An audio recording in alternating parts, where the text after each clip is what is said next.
Kei te tino mā harahara ētahi kaimahi tari ka wanatanga ki ngā porohanga e whakaroarotia ana mō taua rā ngai mahi. I kōrero mai tētahi kaimahi no te manatū aorere ki a mātou i te rangi nei, e pāna ki ngā porohanga ki ngā ratonga Māori o taua tari. Kei ngā motu o te ao ngā kaimahi Māori o te manatū aorere e mahi ana.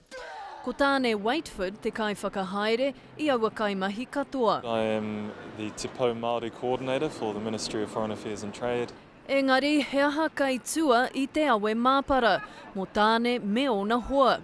Ki te tutuki te hiahia o te toihau o te manatū, ka turakina te wāhanga Māori. We want to do what's in the best interests for the ministry and also for Māori. Aha koa ona a wangawanga, ko tāne te tuatahi no te manatū ki te kōrero a kanohi mai kia mātou.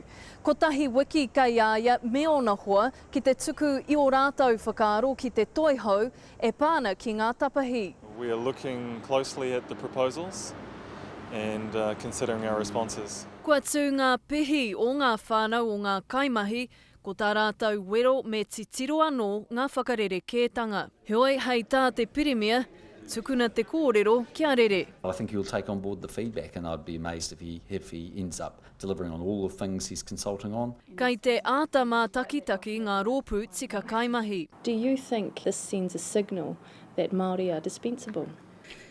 I think it gives several signals really. I think it does give that signal. Ko te tohu hei tā te pūkenga here tikanga mahi. It is a concern to us that as part of a general cost cutting, that those units are seen to be of less importance and value. And I think the proposal from the Ministry of Foreign Affairs in this very large document here is a signal to that. Heoi, kāre mutu I reira, kei te whakapuaki a John Key I etahi tapahi nui anō, I roto I tana kauhau kōrero a pōpō. Jasmine Pearson, Te Karere.